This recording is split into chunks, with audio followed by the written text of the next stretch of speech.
Good evening, brothers and sisters, to those who are here and those joining us via live stream. Today in the Philippines is holiday. Ang tawag natin sa holiday ay araw ng kagitingan o pagbagsak ng bataan. O yung mga Pilipino at mga Amerikano nagsama ay sumuko sa mga Hapon. Bakit natin ipinagdiriwang ang pagbagsak? Don't you realize that? Why do we celebrate a fall? And I think we can celebrate a fall only if that falling has taught us a lesson that led to freedom. Kung tayo ay nadapa at sa susunod na dadaan tayo doon sa kung saan tayo nadapa, natuto na tayo, then yung pagkadapa natin is worth celebrating. Because we have triumphed by learning the lesson of the fall. We know that the fall of Bataan eventually led to liberation. And that is also what happened in the first reading of the day. From the early church being individualistic, when Jesus died and they were on their own, separated from one another because they thought that Jesus, the God to whom they put their faith, their talents, their time, is dead. And so they wandered away from each other. And when Jesus rose from the dead, literally in the first reading of the day, the early church gathered together and lived as one. They have learned that there is nothing that they can get in being selfish or on their own. They have to come together and live in the community. In the gospel of today, Jesus was talking to Nicodemus. And Jesus was saying to Nicodemus, unless you are born again, you'll never have eternal life. We need to be born again. We need to distort and even destroy our old ways of doing things and reorient ourselves in order to follow Jesus. And sometimes our radical conversion, our radical following with Jesus is caused by a heavy fall. Sometimes even a bad fall. Para tayo ay matuto minsan, we need what we call a necessary fault. Or minsan kailangan tayong dumapa. At sa ating pagkadapa, hirap na hirap tayo. At pag tayo umahon, isusumpa natin, I will never fall again. And if that fall taught us to be better people, then it is worth celebrating. You know, there is a book of Richard Rohr entitled Falling Upward. Falling Upward.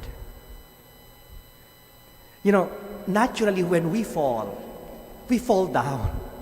Actually, falling down is redundant. When you fall down.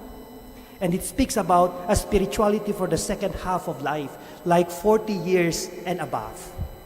According to the book, for those who fall 40 years upward, yung mga medyo may edad na nagaya natin, 40 years upward, when we commit mistake, it is a mistake that is moving upward. Why? Because we have learned our lessons. When we fall, we don't become so insecure anymore. Unlike when we were still younger. We don't become very defensive anymore. Kadalasan, kung sino yung makasalanan, siya pa yung maangas. No. We fall gracefully and gently. We become more understanding to people who fell. Precisely because we know, matututo din yan. And once we see people learning from their fall, it's a happy fall. It's a falling upward. May kaibigan nga po ako eh. Ang sabi niya, yung kanyang observation lamang, alam mo, Father, lola na po siya. And siya ang nagbabantay sa kanyang mga apo. Pag yung mga anak niya ay nagtatrabaho. Sabi niya, mas gusto ako ng mga apo ko kaysa yung kanilang mga nanay. Yung kanilang nanay. Kasi yung nanay at tatay nila, masyadong istrikto. And ina-analyze niya, I was also like that before. Because when I was raising my own kids, it was my first time. And so I don't want to commit mistake. And the more I was conscious of raising my kids and I did not want to commit mistake, the more I committed mistakes. And that is how my children are raising their kids. Now that I am a grandmother, this is the second time I'm raising my kid, my children, my grandchildren. And I have learned from my mistakes when I was a parent.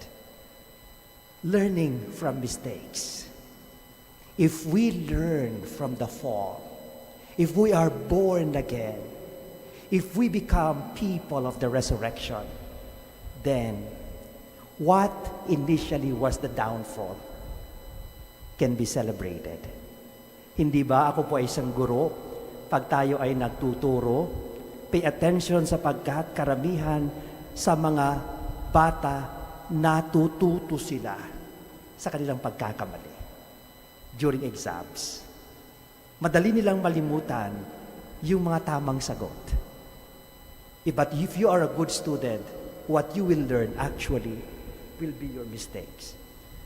Ito rin siguro yung dahilan, alam niyo po mga 3 years ago, yung kapatid ko na politician sa bayan namin, I was still in the US, ay nagmumotor at natumba sa motor at namatay po siya.